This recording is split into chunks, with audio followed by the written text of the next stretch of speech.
Calling all Swifties and champions of change, Like a Girl Media is rolling out the red carpet for you with our Thrive Like a Girl contest. We're all about celebrating powerful women leaders who inspire us to dream big and push boundaries. And who embodies that spirit more than Taylor Swift herself? Here's your chance to see her live in concert. We're giving away 2 tickets to Taylor Swift's show in London on Saturday, June 22nd. Imagine being part of the magic, all thanks to Like a Girl Media. Entering is easy. Subscribe, share, and show us which episodes inspired you the most. Visit our website or check our social media for all the details. Don't just dream it, be it. Thrive like a girl and make this summer unforgettable. Contest opens globally, void where prohibited, must be 18 or older to enter, no purchase necessary. Subscribe and share with hashtag Thrive Like a Girl and tag us at likeagirl_media for entry. Unlimited entries means unlimited chances. Winner chosen at random after contest closes May 20th, 2024. Will be notified via DM. Make sure your profiles are not private. Check full rules on our site. This is your shot to see Taylor Swift live. Don't miss it.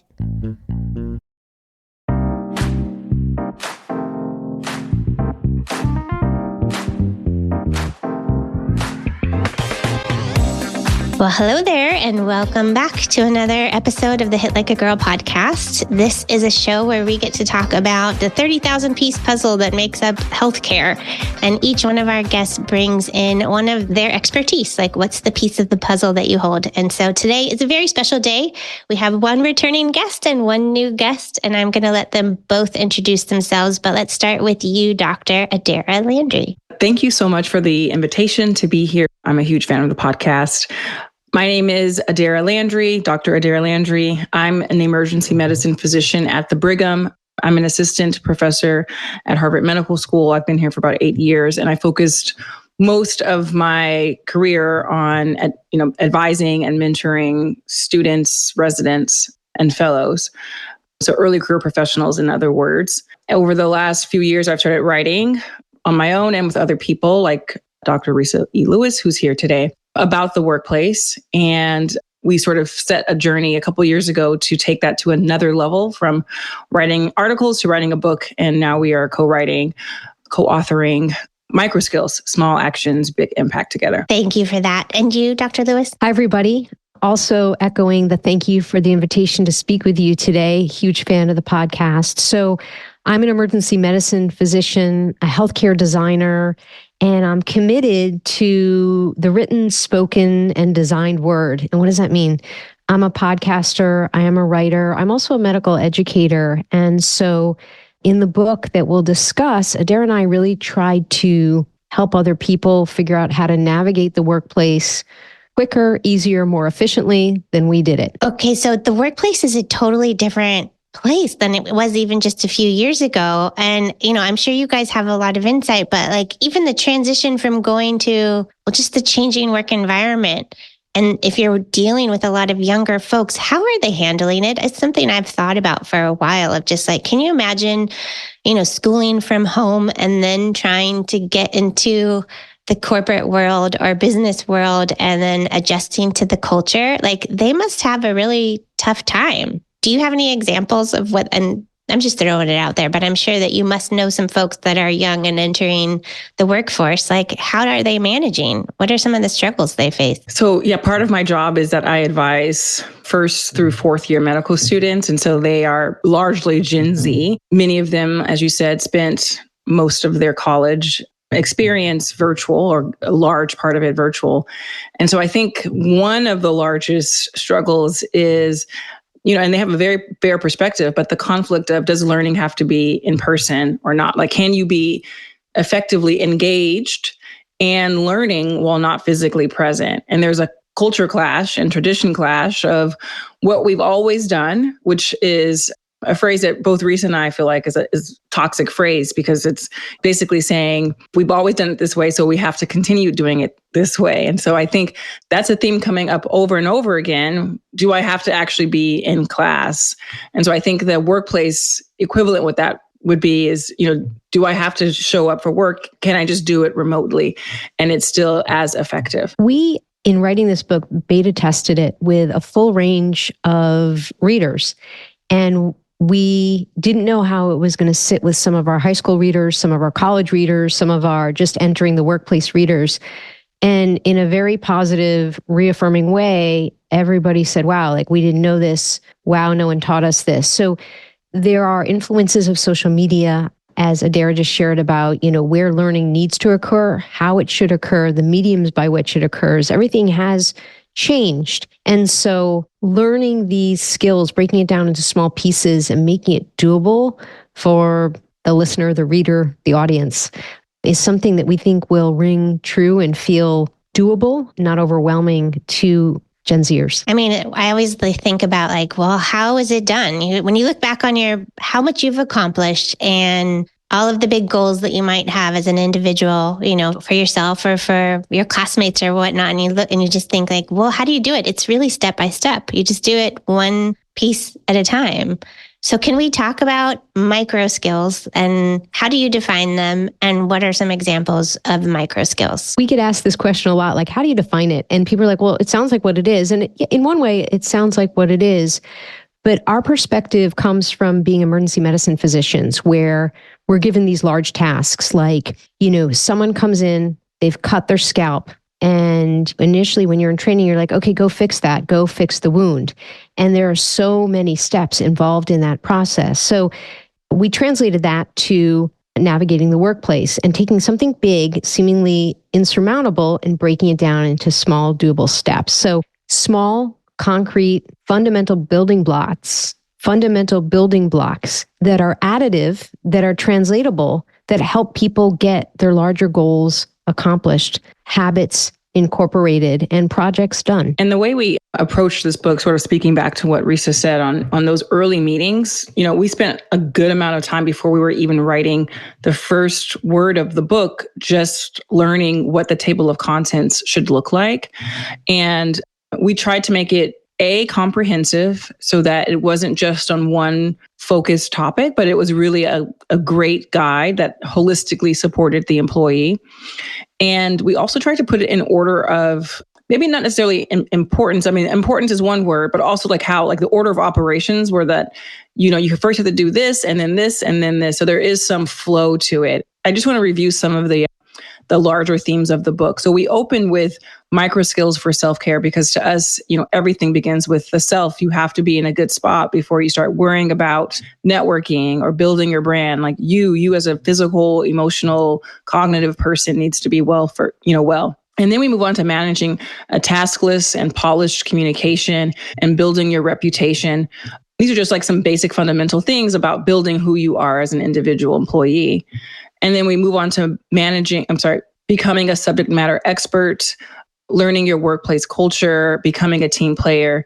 And then we finally move on to some more complex and higher level thinking skills, growing your network, which is often a challenge, navigating conflict, and then end with actively finding new opportunities, which seems like it's a great chapter to end on. Well, I love all of that. And I'd love to dive in a little bit more, but I keep thinking about these are the types of skills that you might not get in your formal education and training. You might be going to med school or to law school or getting, your MBA, but this is not necessarily things that will absolutely be useful to you, but you don't really get a class in them. And so, yeah, do you want to comment on that? Yeah, importantly, we say this is the book we wish we had been given to read when we were starting out. It's both of us for some overlapping and some different and some of the same experiences.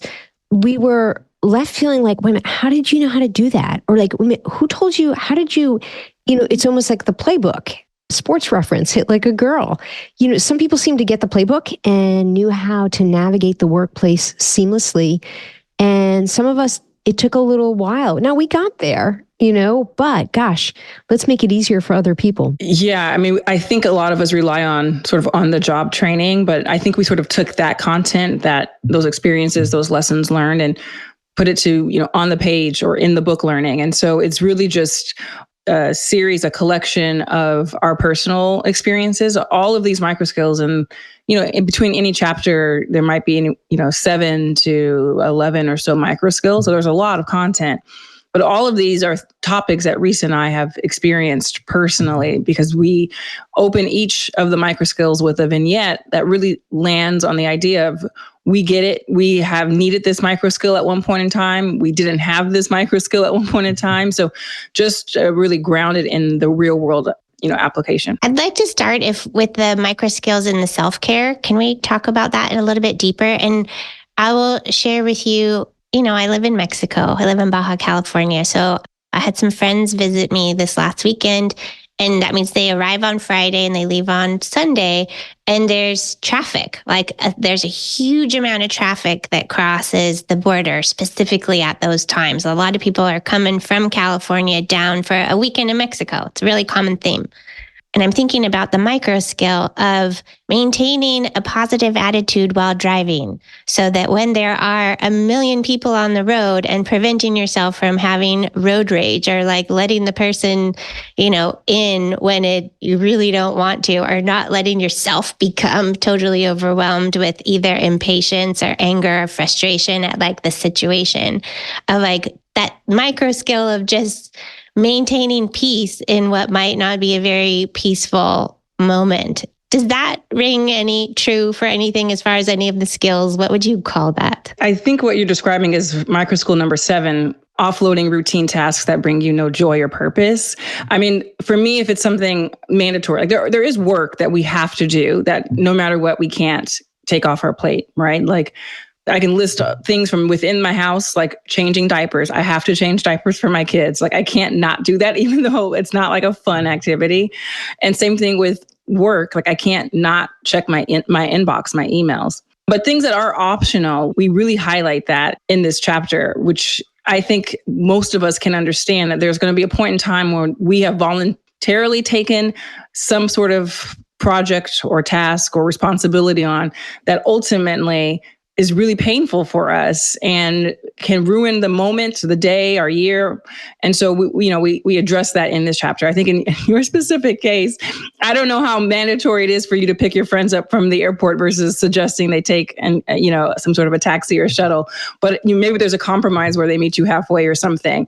But just being mindful of the fact that you don't have to continuously live life suffering, especially if there's room to change. I'll add and jump in that, so say there is no other option, you do have to drive. And I wonder if you have been the recipient of friends who arrive frazzled, having done the trip to come visit you, and it takes them a while to unwind.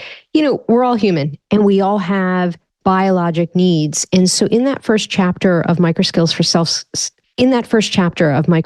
self-care, we actually talk about eating food on a regular basis. We talk about sleeping.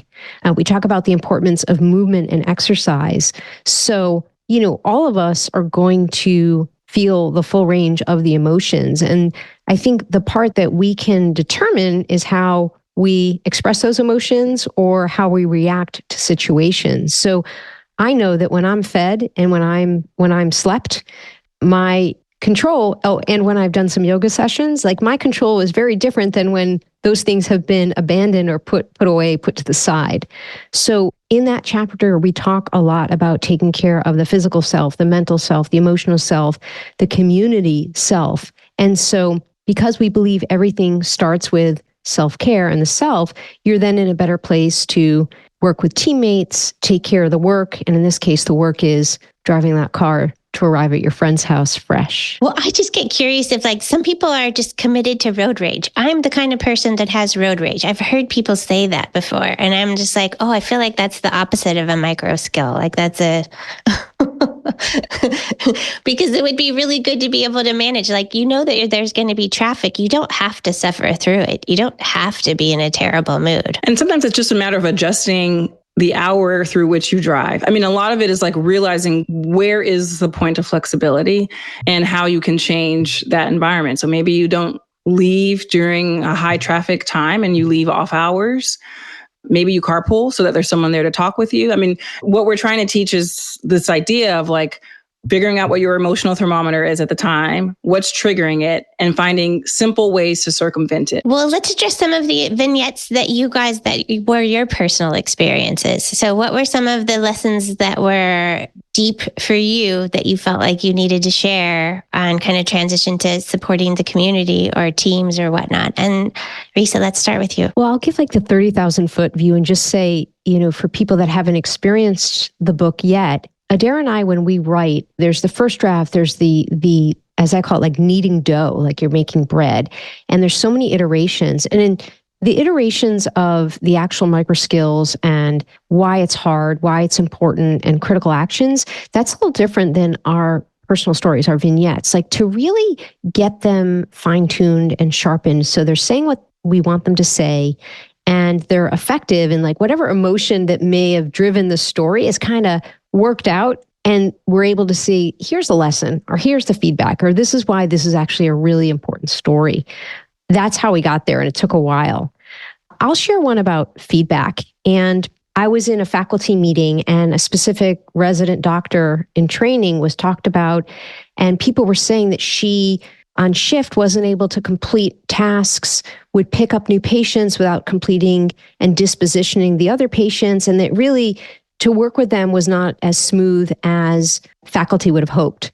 So I soon thereafter worked a shift with this resident doctor, and I really did not provide a stellar feedback performance. I basically said, I started the shift, I said, okay, today's focus, I said, okay, the word for today is focus. And the resident was like, what are you talking about? And I was like, I really would like you to focus on your patient care. Don't worry about picking up new patients if you haven't completed the patients you already are holding. And and it came out of nowhere. The resident doctor clearly had not gotten feedback from the people that probably should have been giving it. And I gave no context. I gave no warning. It was the beginning of a shift. And I think she was just flabbergasted. And I wasn't mean. I was more trying to be encouraging and focus. And yeah, so like I would call it an epic flop.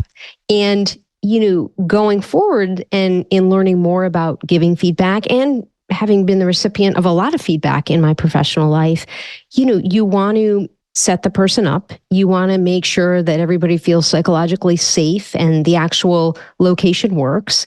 You have to ask permission to provide that feedback. And then, one of the things I found very effective is role playing. We talk about a personal board of directors. I love role playing with members of my personal board of directors before I'm going to have a feedback conversation. I'm going to agree with everything that Resa said. That's all just great advice. And I think it sort of speaks to the idea that everything that we share, there's a vignette or a personal touch to it because we really did experience all of these things. For me, my favorite is learn what your supervisors expect of you. This is just my favorite for today. If you ask me something tomorrow, it'd be different. And so, a few years ago, I went to this lecture, it was a seminar, and the speaker was pretty senior male faculty member. And he talked about how when he was in like a training year, like a fellowship year, he and his co-fellow were tasked with planning webinars or not webinars, seminars. And he took a approach where he just sent out like a very basic email and said, this is the time, location, I'll see you there, and ordered like pizza and water kind of thing. And his co-fellow took a very different approach and had like formatted beautiful invitations and RSVP list and ordered artisanal food and all these sorts of specialized things. And it was just a lot more over the top. He didn't take that route because he knew that his supervisor didn't care that all that work was being done. Instead, he was doing research, giving talks, writing grants. Like those are the things that his supervisor cared about. That was the currency. And obviously there's a lot to talk about in terms of the gender between the two and who had access to mentorship that provided him that insight. But aside from that, which is a very important topic still, he knew what to do and he did that work. And that's what got him the job and not her. And I thought it was a very important thing because you really do want to know what is expected of you no matter what generation you are, I think everyone needs to know when you're brought onto a team, why you're being brought on and what they're expecting you to do. So neither one of them were they were basically assigned the same task and they just took totally different approaches, but it was the same supervisor. So one knew what they wanted and what the expectation and probably over delivered in a way, but Exactly. Yeah. Exactly. Actually, I just heard the term over-efforting. So like putting in too much effort. Which could then be looked down upon, right? You're just like, oh, you wasted time or you wasted... I think if you're putting effort into the things that are valuable, then it might be respected. I think the issue here is a lot of women, especially, do what's also called non-promotable tasks or non-promotable work, meaning things that don't add lines to your CV, don't get you invited to speak, or it doesn't end up in a paper or publication of some sort. And so to me, that was like the first version of these terms I now know: over-efforting and non-promotable work. That's great vocabulary. Something that struck me was managing ego effectively. And I wanted to hear both of your guys' input on how to do that. Because I imagine in your world that is something that shows up in a lot of different rooms and ways. And so please share with me and the audience, like, that is an issue. Like, how do we manage other folks' egos or even our own? In this microskill, we talk about confidence and competence. And one of the stories shared was my experience where I would meet with a mentor, and she was very, very high up in a hospital system where I was working. She was not a doctor. And she said this, and I loved quoting it and re-quoting it. And it was in one of our one-on-ones, and she was talking about doctors. And she's like, Resa, doctors think they're the smartest persons in the room. And they often are, but they're not the only smart people in the room. Now, I don't think we walk around thinking, we meaning the three of us in this conversation, walk around thinking that and holding that. But there is an element to the training of medicine, to the hierarchical reporting structure, to even the way Adaira has a great story of like walking into an elevator, of just the way teams function that sets this up. And also there is this element of like our decisions are pretty serious sometimes, life and death decisions. So there's this element, and people sometimes speak about physicians as having the God-like complex. So we see it. And also as women, there is literature talking about competence and confidence and who gets rewarded for what. And even though women are often more competent, they are not promoted in the same way that men who are not as competent but are highly confident are rewarded. And, this refers to some articles in Harvard Business Review and some books we've read. So it's a little frustrating, and also it's important. It's important feedback because it can help the reader, the listener, the person experiencing our book learn how to navigate the workplace, understand the rules, the playbook that we talk about. Adaira, would you want to share your elevator story? Yeah, so that actually falls into a different chapter. I think that was read your contract guides, handbooks, and HR policies. So I was in a surgical service, and we were sitting at a table and had just finished up what's called pre-rounding. So we were just going through our patients on like a slide or something. And we got up to actually physically round on the patients. And so I was the closest to the door, and I walked over to the elevator. I was a few steps ahead of the rest of the team just because, like I said, I was closest to the door. So I had a little bit of a head start. I wasn't thinking anything at that time, just I'm going to the elevator. I press the elevator button. I get onto the elevator, and everyone who was once chatting behind me stopped chatting because I had entered the elevator first, and I was standing in the position where the senior member of the team usually stands. And so it was one of those things where I'm just in the elevator looking at them, and they're out of the elevator looking at me. And I'm thinking, what is going on? And it wasn't until they told me that you're standing in the wrong spot that I understood that there was a hierarchy in this team that I was not aware of. And there's this reason of like the person pressing the button knows which floor to go on to next. And it's just easier for them to press the button if they're right next to it. So, the culture of that team, it made sense to them, right? And whether or not I agreed or disagreed doesn't matter as much as I didn't know the culture of the team. And so that's another story of like me just saying, okay, well, I have my own opinion, my own ego, my own feelings about this, but it doesn't matter because I need to do well in this rotation and I have to adapt to the culture here. How would you have known that? But there's like... Oh, yeah. So actually, they did mention it in their... So going back to the MicroSkill of reading your contract guides, handbooks, and HR policies, there was like a orientation email that was sent out. And like one of like the fine print lines was about the system in which they round and who gets on first and all those sorts of things. So they actually do mention it in writing, in the email. So I missed it. Wow, that's a big one. I mean, it's a big one and a small one, but interesting just culturally, like, oh, I didn't mean to offend anybody, but just by being yourself. Well, I think it kind of speaks to perception, right? Because they could have seen me do this and their thought could have been, oh my God, she has too much confidence or ego to just like disregard the rules, right? And that wasn't the case at all. I didn't even know that was a rule. And so, ego can sometimes be misinterpreted or mislabeled as just someone's making a mistake or doesn't know the expectation. I feel like there's so much nuance. And this is like okay, how many micro skills are included in here? Because even if somebody doesn't need to learn every single one of them, I think all of us could benefit from, at minimum, a handful, if not a scoopful or more. It's almost as if we planted this question. It's 10 chapters. And as Adaira said, 7 to 11 microskills within each chapter. We intentionally designed it so you don't have to read it cover to cover. You can use it as a manual. You can go in and focus. You're like, oh gosh, I'm about to run a meeting.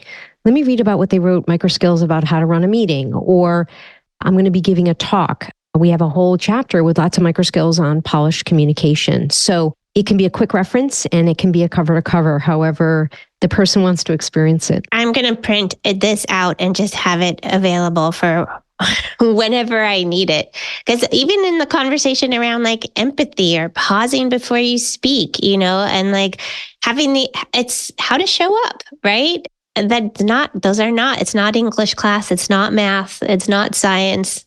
It's those soft skills. And those soft skills are really, really important. And they're hard to teach. I mean, especially if you don't have the time to sit down and give someone feedback. We have a microskill on understanding your own body language and reading that of others. And so, you can imagine that if you wanted to teach every single employee in your job finite and actionable feedback about their body language, that would take a lot of time. And so a lot of that gets ignored and people just assume what they're doing is correct because no one has intervened. Well, this is incredible. So thank you, ladies, for the work that you're doing and for all of the writing and knowledge and wisdom that you're sharing. Are there any parting words that you would like words of wisdom that you'd like to share with our audience? I just want to tag the introduction where we start from a place of three things. Number one, time is currency and time can only be spent. So people should be thoughtful and intentional how and with whom they spend their time. We really tried to write this book, taking away the assumptions that people are coming from the same starting line. So really trying to make it accessible and create ways to increase belonging in the workplace. And finally, at the end of the day, all of us want education and learning if only it's accessible to everybody. I think I want people to know that all large goals or big ambitions that they have can be broken down into really small skills. And I think that's important because I think many of us know that we have some bigger purpose or something that we're aspiring to achieve, but really are less sure about how to get there. And so we hope that even if the exact goal you want isn't in this book, by reading it, you understand the importance of our framework that we're delivering. Okay, so when will this book be available and where can we get it? And I want to point all of our readers to we're going to tackle this one in our book club. It's happening, I declare. Well, thank you for that. We appreciate the support. It launches April 16th, 2024. It is available for pre-order now, depending on when this comes out. But April 16th is the official launch date. And you can buy it anywhere you would buy books regularly, major bookstores, your local bookstores, bookshop.com. You can also check it out from your local library by just requesting it being there. Anywhere else, I think that's it. All right. And if people would like to follow your work or find you online, where do you direct them? We're on all the major socials. LinkedIn, Instagram, X, and we also each have websites. And if you just Google our names, you'll find us. Great. I will direct our listeners in the show notes. Thank you, ladies. I really enjoyed this conversation, and I'm excited to share your amazing work with our listeners. And I am excited to just get better just by all of that you have put together. So I really, really, really am grateful for both of you. Thank you so much for the invitation to be here. Great conversation. Thank you. Thanks for listening. You can learn more about us or this guest by going to our website or visiting us on any of the socials with the handle Hit Like a Girl Pod. Thanks again. See you soon. Again, thank you so much for listening to the Hit Like a Girl podcast. I am truly grateful for you, and I'm wondering if you could do me a quick favor. Would you be willing to follow or subscribe to this podcast, or maybe leave us a rating or review? Or if you're feeling extra generous, would you share this episode on your Instagram stories or with a friend? All of those things help us podcasters out so much. I'm the show's host, Joy Rios, and I'll see you next time.